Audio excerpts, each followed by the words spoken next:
Andrea 7 years ago probably wouldn't recognize Andrea today. Shortly after saying I do, which I thought was going to be the gateway to happiness and fulfillment, a number of things surfaced that I had no clue about. And instead of being an answer to years of prayer, a decade of prayer, my marriage became a door to loneliness, fear, and significant disappointment.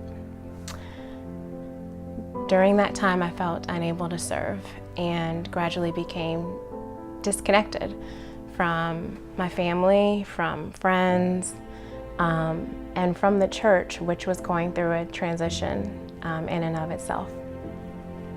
We all have our gifts.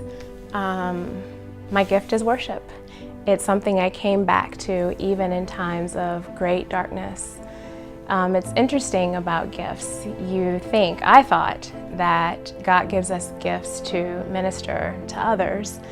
And in this period of darkness, I learned that the gift of worship was a lifeline for me.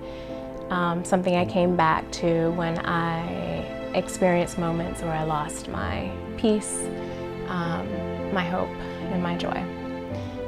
Thankfully, through God's sweet revelation, He brought me to a place in the midst of that perfect storm of isolation to really find those gifts, joy, peace, faith, and hope in their purest, truest forms.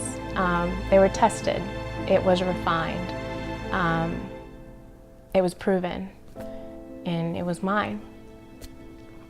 On a whim, I came to Lifehouse in October after seeing probably a good month or two of Facebook posts. Was just kind of sitting in my room one night and thought, why not Lifehouse? I had been to a number of churches for about a 3 to 4 year period and just never felt like I belonged.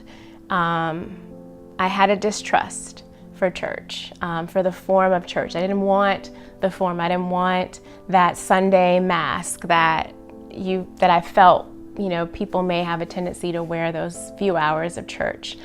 I wanted a realness, that Monday through Sunday realness, and I felt that the minute I walked through the doors. I saw Lacey's face. She greeted me with a hug, and Pastor John and Kristen, and I didn't feel judgment. At Lifehouse, I felt that I could have an opportunity to experience the gift of worship with the congregation, and then finally with the worship team. I didn't know that I could go to a church that would accept a divorced woman to lead in worship, and I thought for a long time that I had lost my opportunity to fulfill God's calling on my life. And so I'm thankful that Lifehouse does not judge. It's a place where you can meet God and just the realness and mess and chaos of life, and you're surrounded by people who will love you where you are, for who you are. So I'm Andrea, and that is my story of life change through Christ.